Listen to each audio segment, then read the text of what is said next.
and thanks for joining us from our studios in Israel. I'm Natasha Kirchak here with ILTV's Morning Briefing. Palestinian President Mahmoud Abbas has suspended security cooperation between Israel and the Palestinian Authority, following upheaval across the Muslim world over new Israeli security measures at the Temple Mount. It's an unprecedented move from the Palestinian leader who has had testy relations with Israel over the years, but until now has never canceled security coordination meetings, even at the height of the most recent stabbing intifada.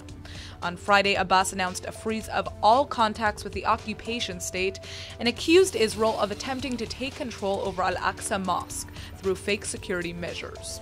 On July 14th, 3 Arab Israeli men launched a terror attack on the Temple Mount using guns that an accomplice had stored in the Al-Aqsa Mosque.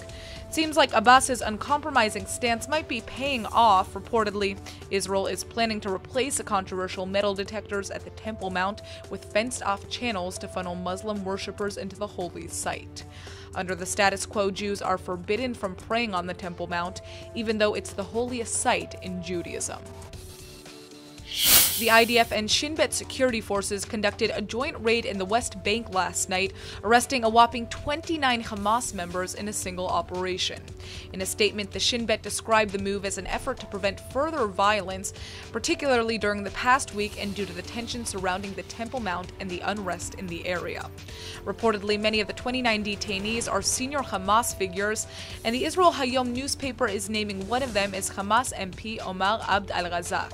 The IDF and SHIN have not publicly confirmed any names, though.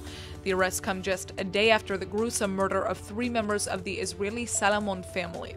A 19-year-old Palestinian terrorist entered the home of 70-year-old Yosef Salomon in the West Bank settlement of Halamish, stabbing him and 2 of his kids to death. The tragic Friday night terror attack that killed an elderly father and his 2 children is drawing outrage across Israel. And Israeli Transportation and Intelligence Minister Yisrael Katz is even going so far as to call for the death penalty for Omar al-Abed, the perpetrator of the attack. Major politicians like Defense Minister Avigdor Lieberman, Education Minister Naftali Bennett, and Justice Minister Ayelet Shaked are joining him. On Shabbat, the Jewish Sabbath, al-Abed knocked on the door of the Solomon house where Yosef Salomon and his children Chaya and Elad were celebrating the birth of a new grandson, along with the rest of his family. Thinking that Abed was a guest, the family opened the door and Abed began stabbing everybody he could.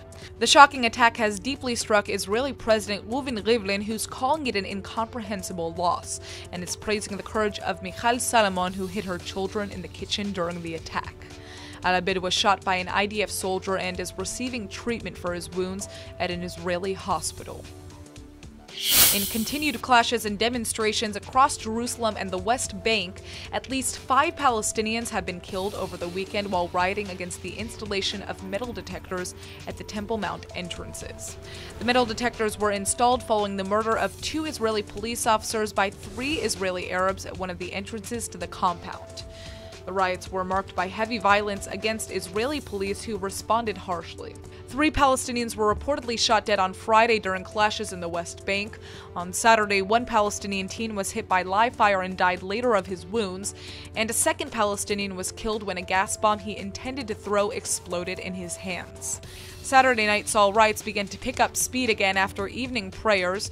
A group of Palestinians crowded a police van throwing rocks.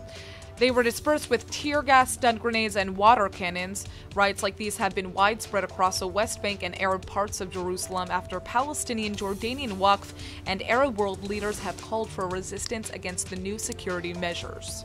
Even Turkish President Erdogan denounced what he described as Israel's use of excessive force. Israeli President Reuven Rivlin responded to Erdogan, asking him to in turn respond to the murder of Israeli security officials with equal outrage.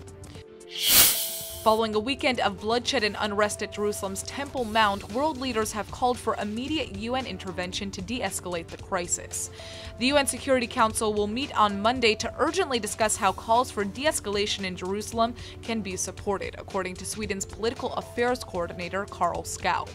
Israeli media has already reported that the White House is holding joint talks with Israel, Jordan, and the Palestinian Authority, in collaboration with other Arab parties, to address the Temple Mount crisis before it escalates further.